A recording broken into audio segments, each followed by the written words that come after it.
Marjorie McCaul, ina batha aon uair curtha dal faoi go.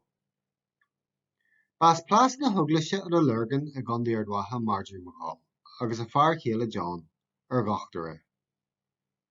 Nuair a d'éirigh Marjorie sin, tháinig imní bhilteanna ar John agus an tábhair sin aige. I ndéadaí blásail de ghalair aigean an aithneid sa bhliain 1705, chuireadh Marjorie McCaul faoi dheafar i realaigh na seanchaile ar a bhála, in nuaidh nach raibh leathmhíle ar shiúl ó na teach gcónaithe féin. Realaigh atá go fáileann dá le scéal. Paríar ar meán chóir, chuireadh Marjorie chomh sciobtha sin gur foireadh fáinne luachmhar ór ar a méar. Bhí a méar atta agus níor éirí lena fear chéile a Wednesday in aineoin a hadéireachtaí.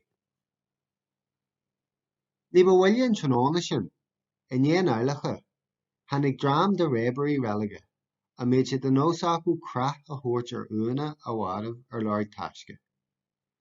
In é a scéala a chlinsean, thaobh siad an rud céanna a dhéanamh ar Marjorie McCaul. Thachail siad síos tríd nethar uair os cionn Marjorie Watt, gur tháinig siad ar a chónar ina róisí sínte.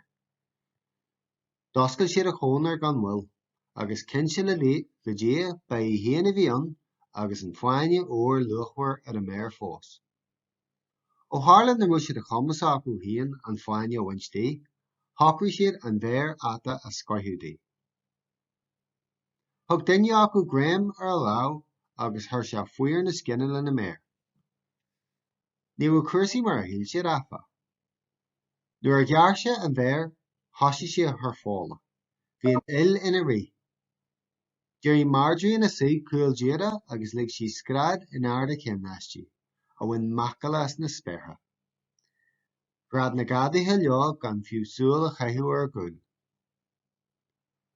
Thug Marjorie léithe drapú suas as a full hala, agus thug sin ar a teach féin, mar raibh fear chéile agus a chlann agus iad faoi bhéala mar gheall ar a bás. Bhfuil sí creag ar gcad as a taobh. Ar chlinsean na craigdá, dúirt John lena chuid páistí.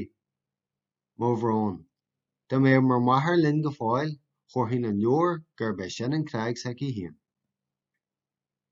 Nuair a d'oscail sé an daras, tháinig sé os a chóir amach a bhain a shaoilte a bhí marú an náceann céanna, ina seasamh beo agus í gléasta ina chulaí eolacha.